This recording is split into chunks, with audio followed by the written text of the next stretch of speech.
السلام علیکم ورحمۃ اللہ وبرکاتہ۔ مسکان بھابی کے چلے جانے کے بعد بھائی رافع عرصہ دراز تک اداس رہے۔ وہ بیوی سے زیادہ اپنی نوزائیدہ بیٹی کے لیے اداس تھے کہ جسے باپ کا قرب نصیب ہوا اور نہ شفقت۔ آج جب میں مارکیٹ میں اپنے لیے کوئی ضرورت کی اشیاء خریدنے گئی تو مدت بعد ایک خاتون کا شناسا چہرہ دیکھ کر ٹھٹک گئی۔ لمحہ بھر کو یقین نہ آیا کہ یہ میری سابقہ بھابی مسکان ہے، جس کا مکھڑا گلاب کی طرح کھلا ہوا اور چاند کی مانند روشن ہوا کرتا تھا۔ آج اس عورت کو دیکھ کر میں بجھ گئی جو کبھی شعلہ جوالا تھی اور اب راکھ کا ڈھیر نظر آ رہی تھی۔ ایک 10 برس کی بچی اس کے ساتھ تھی جو اپنی دھندلی دھندلی آنکھوں میں حیرت کا سمندر بھرے میری جانب تک رہی تھی۔ مجھے لگا وہ میرے چہرے کے نقوش میں اپنے کھوئے ہوئے باپ کی شبیہ کو تلاش کر رہی ہے۔ جی چاہا آگے بڑھ کر مسکان کو پکار لوں، اسے روک کر اپنی معصوم بھتیجی کے رخسار پر بوسہ دوں، مگر زبان گنگ تھی۔ ہمت نہ پڑتی تھی کہ اس عورت کو بھابی کہہ کر پکاروں جو اب میری بھابی نہ رہی تھی۔ مجھے وہ دن یاد آ گیا جب مسکان کی شادی میرے بڑے بھائی کے ساتھ بہت دھوم دھام سے ہوئی تھی۔ مسکان بھابی کچھ زیادہ امیر خاندان سے نہ تھی، پڑھی لکھی بھی کم تھی، محض میٹرک پاس تھی، لیکن حسن میں یکتا تھی۔ کیا بتاؤں کتنی دلکش صورت کی مالک تھی کہ جہاں بیٹھتی اندھیرے میں بھی اس کے رخ روشن کی وجہ سے اجالا ہو جاتا تھا۔ امی نے کسی شادی کی محفل میں انہیں دیکھا۔ بھائی کی بھی نظر اس وینس کی دیوی پر اٹک گئی تو والدہ کے سر ہو گئے کہ اسی لڑکی سے شادی کرا دیں۔ والدہ کو اگرچہ اس مجسمہ حسن سے بیٹے کی شادی پر کوئی اعتراض نہ تھا، لیکن ایک خدشے کا اظہار ضرور کیا۔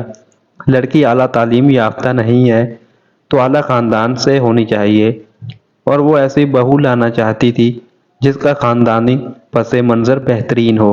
بہرحال بھائی کی خوشی کو ملحوظ خاطر رکھتے ہوئے رشتہ لینے چلی گئی۔ وہاں سے ہاں میں جواب ملا تو ہمارے گھر میں خوشی کی لہر دوڑ گئی۔ جب بات پکی ہو گئی، پہلے بیٹے کی شادی تھی، والدہ نے بھاری زیورات اور قیمتی بری بنوائی اور بہت سے ارمانوں سے بہو کو بیاہ لائیں۔ وہ دلہن کیا تھی، ہمارے آنگن میں جیسے 14ویں کا چاند اتر آیا تھا۔ مسکان بھابی کے خوب ناز نخرے اٹھائے گئے۔ وہ بھی بظاہر خوش نظر آتی تھی، لیکن دل کا حال اللہ جانے۔ تاہم ہمارے بھائی جان بہت شاداں تھے۔ ان کو من چاہی حسن کی پری مل گئی تھی۔ وہ بیوی پر دل جان سے نثار تھے۔ ایک منٹ کی جدائی ان کو شاخ گزرتی تھی۔ شادی کو 6 ماہ ہو گئے، بھابی کم ہی میکے جاتی تھی۔ نہیں معلوم از خود یا بھائی کو ان کا جانا بار خاطر تھا۔ 1 ماہ میں 1 دن جاتی اور شام کو لوٹ آتی تھی۔ یہ اچھی بات تھی، دلہن اگر سسرال میں دل لگا لے تو گھر بسانے میں دشواری نہیں رہتی۔ ہم سب بہت زیادہ خوش تھے۔ امی کو مسکان بھابی سے کوئی شکایت نہ تھی۔ ان کی شادی کے خوشی بھرے یہ ابتدائی دن پلک جھپکتے گزر گئے۔ ایک روز جب میں چھت پر گیلے کپڑے ڈال رہی تھی، کانوں نے دروازے پر دستک سنی۔ امی گھر پر نہ تھی۔ بھابی نے دروازہ کھولا۔ ایک شخص بھابی سے ملنے آیا تھا، جسے دیکھ کر ان کے چہرے پر خوشی کی فوار برس گئی۔ وہ اس اجنبی کو گھر کے اندر لے آئی اور اپنے کمرے میں لے جا کر بٹھا دیا۔ میں نے یہ سارا منظر چھت سے دیکھا تھا۔ کپڑے بالکنی پر ڈال کر نیچے اتری تو بھابی کے کمرے سے دھیمی آواز میں بات کرنے کی آواز آ رہی تھی۔ وہ اس اجنبی سے کہہ رہی تھی، فخر تم آج تو آ گئے ہو، آئندہ یہاں مت آنا، یہ میرے سسرال کا معاملہ ہے، جانے وہ کیا سوچیں، تم میکے تو آتی نہیں، پھر ملاقات کیسے ہو۔ آج 100 بار سوچا مگر خود کو روک نہ سکا، ہمت کر کے آ گیا ہوں۔ ملاقات کس سے کرنی ہوتی ہے مجھے جو میں آؤں؟ جب وقت تھا تو گریزاں ہو گئے تھے، میری اب شادی ہو گئی ہے تو تمہیں میری یاد آ گئی۔ آخر چاہتے کیا ہو؟ گریزاں نہ ہوا تھا، تم ہی نے انتظار نہ کیا، اور جو چاہتا ہوں وہ تم جانتی ہو۔ خاموش رہو، ایسی باتیں سننا نہیں چاہتی۔ گھر پر آ گئے ہو تو در کھول دیا، دوبارہ ایسا نہ ہو پائے گا۔ میرے قدموں کی جوں ہی اس نے آواز سنی، وہ کمرے سے باہر آ کر کہنے لگی، دعا پلیز، چائے بنا دو، مہمان آئے ہیں۔ کون مہمان بھابی؟ میرے کزن فخر ہیں۔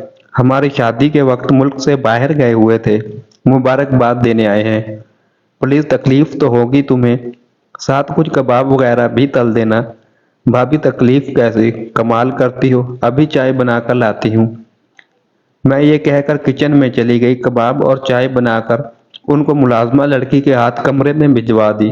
اس کے بعد وہ صاحب جن کو بھابھی نے اپنا کزن بتایا تھا اور فخر نام لیا تھا، دوبارہ ہمارے گھر کبھی نہیں آئے۔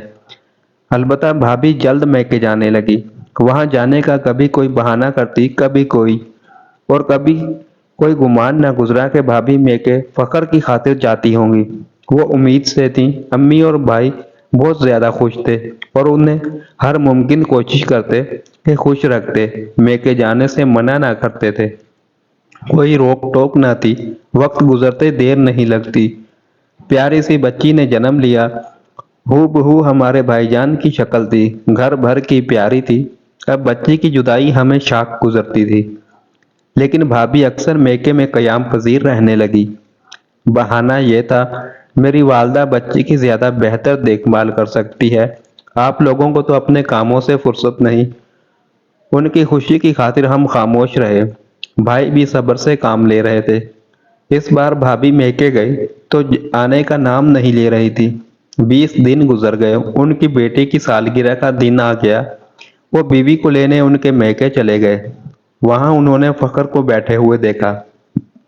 میرے کزن ہیں، امریکہ پڑھنے گئے تھے، حال ہی میں لوٹے ہیں، تب ہی آپ سے تعارف نہ ہوا، ہماری شادی میں بھی شامل نہ ہو سکے تھے۔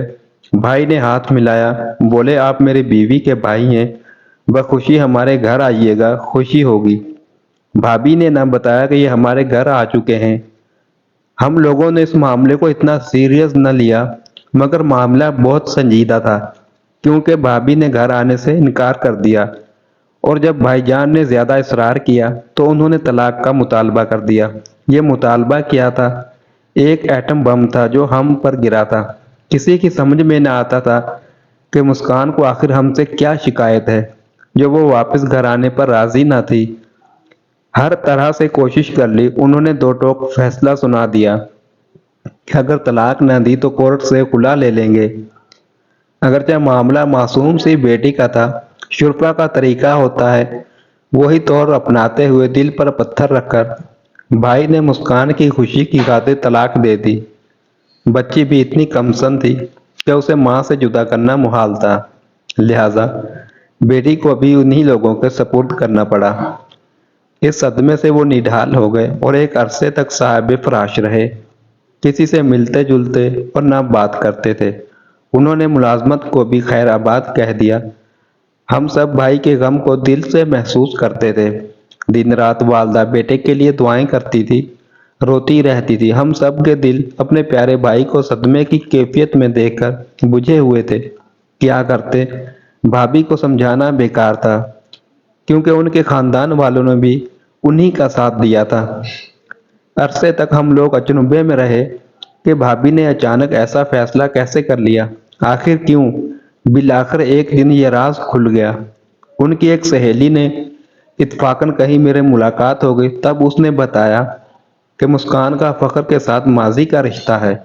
دونوں اسکول میں ساتھ پڑھتے تھے، تب ہی سے ان میں محبت کا رشتہ قائم ہے۔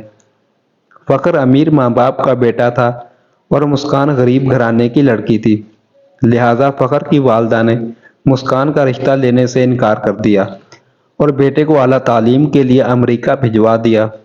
مسکان اس کا انتظار کرتی رہی، جب فخر لوٹے گا ضرور وہ اس کو اپنا لے گا۔ 7 سال اسی انتظار میں گزر گئے۔